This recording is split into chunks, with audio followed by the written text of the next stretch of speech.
नमस्कार। कक्षा 11 वाले समस्त प्रिय छात्रों, आप सभी अपना फिजिक्स का वार्षिक परीक्षा के लिए क्वेश्चन पेपर देख लेवे। जैसे कि आप सभी को पता होगा, इस क्वेश्चन पेपर का समय 3 घंटे, पूर्णांक 70 अंक और इस क्वेश्चन पेपर में टोटल 20 क्वेश्चन पूछे जाने वाले हैं और यह क्वेश्चन पेपर आपकी परीक्षा में हिंदी एंड इंग्लिश वर्जन में आने वाला है। आप सभी को इस क्वेश्चन पेपर का फुल सॉल्यूशन इसी वीडियो में मिलने वाला है। तो इस क्वेश्चन पेपर का आपका पहला क्वेश्चन दिया, जिसमें सही विकल्प का चयन कर आपको लिखना है, जो आपकी परीक्षा में 6 नंबर के पूछे जाने वाले हैं। जिसमें हमारा पहला दिया, किसी बंद पथ में संरक्षी बल द्वारा किया गया कार्य होता है। संरक्षी बल द्वारा किया गया कार्य कितना होता है, ये आपको बताना है। तो पहले में आपको करेक्ट सही उत्तर लिखना होगा, ए वाला शून्य शून्य आपको लिखना होगा यहाँ पर पहले का सही उत्तर। ठीक है। दूसरा आपका दिया है, एक वस्तु पर नियत बल लगा है अतः एक समान होगा।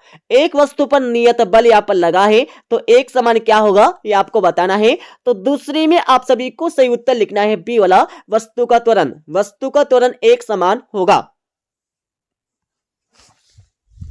तीसरा आपका दिया है, एक एंगस्ट्रॉम किसके बराबर होता है। तो तीसरे में आप सभी को सही उत्तर लिखना है, ए वाला 10 की पावर -10 सेंटीमीटर। ठीक है, ये आपको सही उत्तर लिखना होगा। और चौथा आपका दिया है, अधिकतम दूरी प्राप्त करने के लिए प्रक्षेप कोण का मान होना चाहिए। तो चौथे में आप सभी को सही उत्तर लिखना है, बी वाला 45 डिग्री 45 डिग्री होना चाहिए। और पांचवा आपका दिया है, जड़त्व आघूर्ण का एस आई मात्रक क्या है, यह आपको बताना है। तो पांचवे में आपको सही उत्तर लिखना है, ए वाला किलोग्राम मीटर वर्ग। छठा आपका दिया है, किसी सेकेंडरी लोलक का दोलन काल या आवर्त काल होता है। तो छठे में आप सभी को सही उत्तर लिखना है, बी वाला 2 सेकंड 2 सेकंड आपको लिखना है छठे का सही उत्तर। अब आप सभी यहां से इंग्लिश वर्जन देख लेवे। चूज द करेक्ट ऑप्शन, आपको सही विकल्प का चयन कर यहाँ पर लिखना है। तो फर्स्ट में आपको करेक्ट आंसर लिखना है, ए वाला 0। और सेकंड में आपको करेक्ट आंसर लिखना है, बी वाला। और थर्ड में आपको करेक्ट आंसर लिखना है, ए वाला। और 4 में आपको करेक्ट आंसर लिखना होगा, बी वाला 45 डिग्री। और 5 में आपको करेक्ट आंसर लिखना है, ए वाला किलोग्राम मीटर वर्ग। 6 में आपको करेक्ट आंसर लिखना है, बी वाला 2 सेकंड। ठीक है। अब आप सभी यहां से दूसरा प्रश्न देख ले, जिसमें रिक्त स्थानों की पूर्ति कर आपको लिखना है, जो आपकी परीक्षा में 6 नंबर के पूछे जाने वाले हैं। जैसे कि आपका पहला दिया, वृत्तीय गति के लिए कौन सा बल आवश्यक होता है। तो पहले में आपको करेक्ट आंसर लिखना है, अभिकेंद्री बल। वृत्तीय गति के लिए अभिकेंद्री बल आवश्यक होता है। दूसरा आपका दिया है, पृथ्वी सतह के समीप पलायन चाल होती है। तो पलायन चाल का मान कितना होता है, ये आपको बताना है। तो दूसरे में आपको सही उत्तर लिखना है, 11.2 किलोग्राम किलोमीटर प्रति सेकंड। ठीक है, आपको लिखना होगा 11.2 किलोमीटर प्रति सेकंड। तीसरा आपका दिया है, ताप बढ़ाने पर गैसों की सांद्रता हो जाती है। तो तीसरे में आप सभी को सही उत्तर लिखना है, बढ़ जाती है। ठीक है, ये आपको लिखना है। चौथा आपका दिया है, सरल आवर्त गति में त्वरण विस्थापन के होता है। त्वरण विस्थापन के कैसा होता है, ये आपको बताना है। तो चौथे में आप सभी को सही उत्तर लिखना है, समानुपाती होता है। ठीक है, त्वरण विस्थापन के समानुपाती होता है। पांचवा आपका दिया है, 1 सेंटीमीटर भुजा वाले घन का आयतन कितने मीटर क्यूब के बराबर होता है, घन मीटर के बराबर होता है। तो पांचवें में आप सभी को सही उत्तर यहां पर लिखना है, 10 की पावर -6 घन मीटर के बराबर होता है। ठीक है। छठा आपका दिया है, सार्वत्रिक गुरुत्वाकर्षण नियतांक का मान कितना होता है। सार्वत्रिक गुरुत्वाकर्षण नियतांक मतलब जी का मान कितना होता है, यह आपको बताना है। तो छठे में आप सभी को सही उत्तर करेक्ट आंसर लिखना होगा, 6.67 इंटू 10 की पावर -11 न्यूटन मीटर वर्ग प्रति किलोग्राम वर्ग। ठीक है, आपको लिखना होगा छठे का सही उत्तर। अब आप सभी यहां से इंग्लिश वर्जन देख लेवे। इसको देखने के बाद इस क्वेश्चन पेपर का आपका तीसरा क्वेश्चन दिया, जिसमें सही जोड़ी मिलाकर या बनाकर आपको लिखना होगा परीक्षा में, जो आपकी परीक्षा में 6 नंबर की आने वाले हैं। तो आप सभी सही जोड़ी का मिलान कर लेवे। ताक्षणिक वेग, तो पहले का मिलान आपको करना है d से dx अपॉन dt। यांत्रिक ऊर्जा संरक्षण, तो दूसरे का मिलान आपको करना है b से। और तीसरा आपका दिया है संवेग संरक्षण, तो तीसरे का मिलान आपको करना होगा c से, डेल p इक्वल टू 0। और चौथा आपका दिया है द्रव्यमान ऊर्जा तुल्यता, चौथे का मिलान आपको करना है f से, E equal to mc square अभिकेंद्री बल। पांचवी का मिलान आपको करना होगा E से mv स्क्वायर अपॉन r। आदर्श गैस समीकरण, इसका मिलान आपको करना है यहां पर A से pv इक्वल टू RT या फिर pv इक्वल टू nRT। ठीक है, अब आप सभी यहां से इंग्लिश वर्जन देख लेवे। Match the columns and right the correct pair, आपको सही जोड़ी का मिलान कर यहां पर लिखना है। और क्वेश्चन नंबर 4 में आप सभी को एक वाक्य या एक शब्द में उत्तर आपको देना होगा, जो आपकी परीक्षा में 5 नंबर के पूछे जाने वाले हैं। जैसे कि आपका पहला दिया, राकेट नोदन किस सिद्धांत पर आधारित है। तो पहली में आप सभी को सही उत्तर लिखना है संवेग संरक्षण नियम पर। ठीक है, आपको लिखना है संवेग संरक्षण सिद्धांत या नियम, सिद्धांत या नियम पर आधारित है। दूसरा आपका दिया है 1 किलोवाट घंटा में कितने जूल होते हैं। तो दूसरी में आप सभी को सही उत्तर लिखना है 3.6 इंटू 10 की पावर 6 जूल। ठीक है, आपको करेक्ट आंसर लिखना होगा। तीसरा आपका दिया है जल में उष्मा स्थानांतरण किस विधि द्वारा होता है। तो तीसरे में आप सभी को सही उत्तर लिखना है संवहन, संवहन विधि आपको लिखना होगा यहां पर, तीसरे का सही उत्तर। और चौथा आपका दिया है बल नियतांक का SI मात्रक आपको बताना है। तो चौथे में आपको करेक्ट आंसर लिखना होगा न्यूटन प्रति मीटर, न्यूटन प्रति मीटर आपको इसका करेक्ट आंसर लिखना होगा। ठीक है, और पांचवा आपका दिया है कालांतर एवं पतांतर के मध्य संबंध आपको बताना होगा। तो पांचवे में आपको लिखना है del phi equal to 2 pi upon lambda del x. ठीक है, ये आपको लिखना होगा कालांतर एवं पतांतर के मध्य संबंध del phi equal to 2 pi upon lambda del x. Okay, अब आप सभी यहां से इंग्लिश वर्जन देख लेवे। इसको देखने के बाद आपका क्वेश्चन नंबर 5 दिया, जिसमें सत्य या असत्य आपको बताना है। जिसमें हमारा पहला दिया पृथ्वी के लिए पलायन वेग का मान 11.2 किलोमीटर प्रति सेकंड होता है। तो पहला आपको लगाना है बिल्कुल सत्य। दूसरा आपका दिया है गुरुत्वीय बल असंरक्षित बल है, गुरुत्वीय बल जो हमारा है वो असंरक्षित बल है, तो बिल्कुल नहीं है, असत्य हो जाएगा, क्योंकि गुरुत्वीय बल हमारा संरक्षित बल है।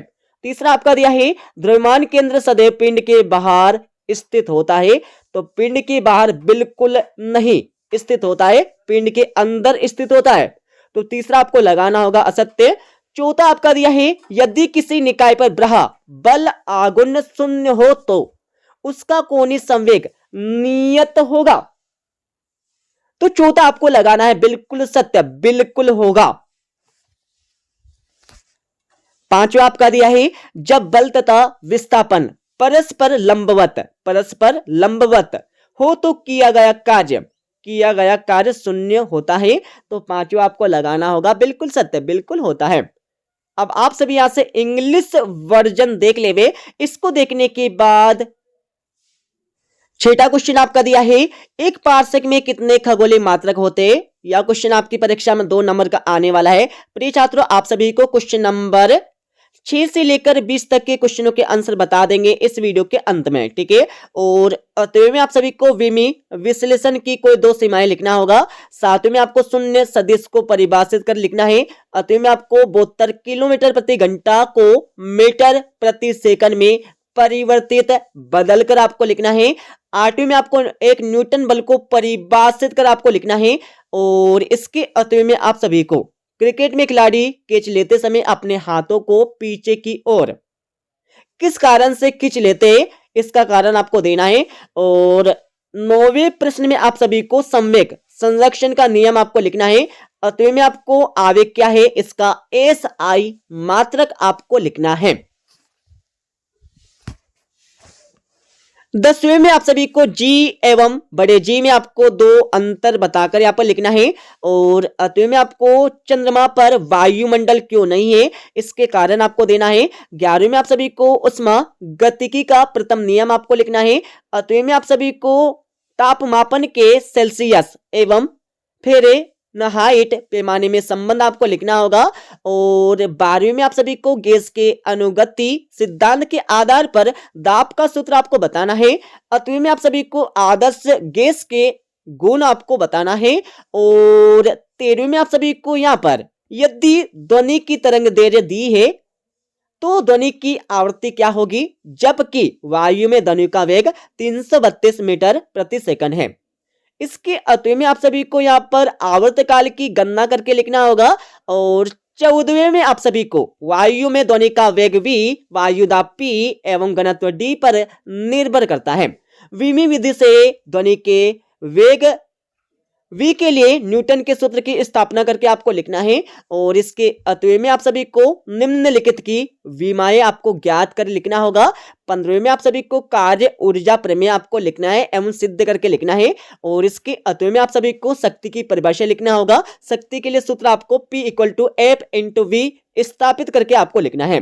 16वें में आप सभी को बल आघूर्ण, जड़त्व आघूर्ण एवं कोणीय संवेग में संबंध आपको लिखना होगा। स्थापित करके आपको लिखना है, सिद्ध करके आपको लिखना है। और इसके अतः में आप सभी को किसी पिंड का जड़त्व आघूर्ण किन कारकों पर निर्भर करता है, ठीक है, उनके बारे में आपको लिखना है। 17वें में आप सभी को स्टील और रबड़ में कौन अधिक प्रत्यास्थ है गणितीय सूत्र द्वारा सिद्ध करके आपको लिखना है। और इसके अतः में आप सभी को पानी की बूंद के अंदर अतिरिक्त दाब का व्यंजक ज्ञात कर आपको लिखना होगा।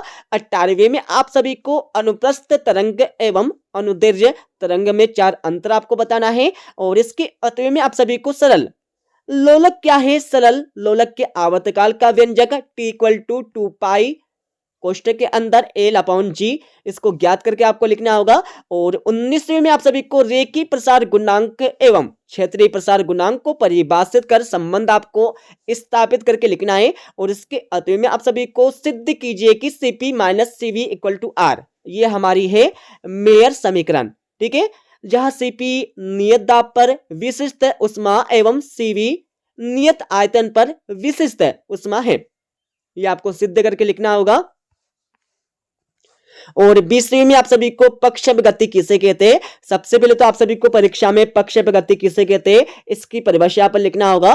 पृथ्वी की सतह से किसी कोण पर फेंके गए प्रक्षेप के लिए उड्डयन काल तथा क्षैतिज परास के लिए सूत्र आपको स्थापित करके लिखना होगा। और अंत में आप सभी को बर्नौली का नियम लिखना है। सिद्ध कीजिए कि किसी बहते हुए तरल की गतिज ऊर्जा, स्थितिज ऊर्जा एवं दाब ऊर्जा का योग नियत होता है। ये आपको सिद्ध करके लिखना है।